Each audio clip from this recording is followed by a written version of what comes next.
हाय नमस्कार, पुन्हा एकदा आपले यूट्यूब चॅनल स्वागत आहे. आणि आज बरेच दिवसांनी आपण यूट्यूब चॅनलवर भेटलेलो आहोत. तर आज मी व्हिडिओ बनवणार आहे. आज माझा बड्डे आहे आणि आता 2023 16 वर्ष निघाला आज. आणि आत्तापासून ते रात्रीपर्यंत आज व्हिडिओ बनवणार आहे. तर मला शेवटपर्यंत पाहायचे व्हिडिओ आवडले तर व्हिडिओ नक्कीच लाईक सबस्क्राईब करा.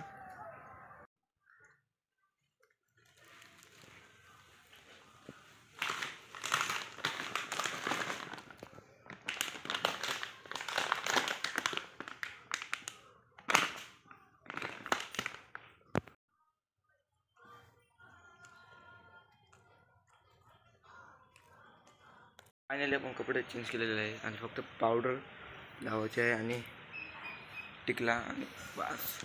आणि आता आपली शाळा आहे, शाळेतून येऊ मध्ये 11:30 ते 5 आहे आमची. आता लवकर येऊ प्रयत्न करू, लवकर यायचा आणि ब्लॉग करू प्लीज. आज लेट आमची शाळा लेट आहे म्हणून पावडर बिट लावून देऊ, त्याच्यानंतर आपण व्हिडिओ भेटू. आता टिकला, आता शर्ट बीट घाललेला आहे आणि आता शाळेतून येऊ, त्याच्यानंतर व्हिडिओमध्ये भेटू. फायनली आता मी शाळेतून आलेलो आहोत. आता पहिले आंघोळ करू, त्याच्यानंतर भेटू आपण व्हिडिओमध्ये. कपडे चेंज केलेले आहे. काल आमचे फोन लावलेले आहे, आता येते आणि बर्थडेला फक्त 10 मिनिटं.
आवडले असेल व्हिडिओ नक्कीच लाईक सबस्क्राईब करा, विसरू नका. नक्कीच कमेंट करा आणि असेच व्हिडिओसाठी भेटत राहा.